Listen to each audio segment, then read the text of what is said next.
غربت ختم کرنے کے طریقے ہم ڈسکس کر رہے تھے، تو اس میں جو تیسرا طریقہ ہے وہ ہے اپنی زبان سے اور اپنے جسم سے اللہ تعالیٰ کا شکر ادا کرنا۔ لَإِن شَكَرْتُمْ لَأَزِيدَنَّكُمْ، اللہ تعالیٰ قرآن میں فرما رہے ہیں کہ میرے بندوں، اگر تم میرا شکر ادا کرو گے، میری نعمتوں پر شکر گزاری کے جذبات ظاہر کرو گے، تو میں ان میں مزید اضافہ کر دوں گا۔ اب انسان ٹھہرا ناشکرا، وہ ہر بار ناشکری کرتا ہے، تو جس کی وجہ سے رزق مزید تنگ ہوتا جاتا ہے، تنگ ہوتا جاتا ہے، تنگ ہوتا جاتا ہے۔ تو اگر آپ نے اپنے رزق کو مزید کھولنا ہے، اس میں آپ کو فراخی چاہیے، تو اس کے لیے سب سے اچھا حل ہے کہ جو اللہ تعالیٰ نے آپ کو دیا ہے اس پر شکر ادا کریں۔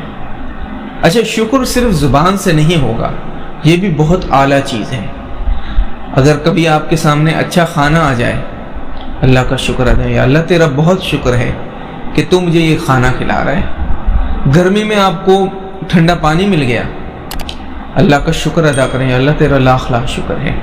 دھوپ میں جا رہے ہیں، آپ کو سایہ مل گیا، کہیں ایک لمبا سفر ہے، اچھی سواری مل گئی، آپ کسی کام کے لیے نکلے بازار سے خریدنے کے لیے، آپ کو مناسب دام میں اچھی چیز مل گئی، تو اس پر بھی اللہ تعالیٰ کا شکر ادا کریں۔ اور شکر کے لیے تو کتنے ذرائع موجود ہیں۔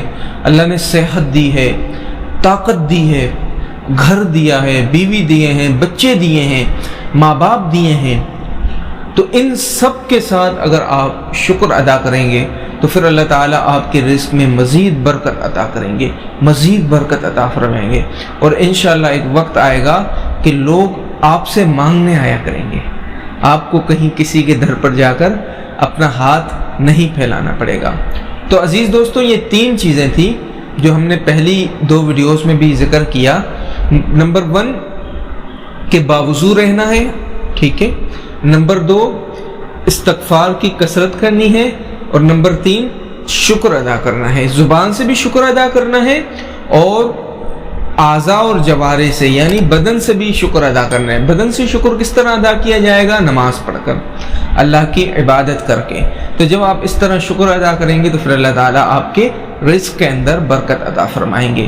تو دعا کریں اللہ تعالیٰ ہمیں اس پر عمل کرنے کی توفیق عطا فرمائے۔ وآخر الدعوانا ان الحمدللہ۔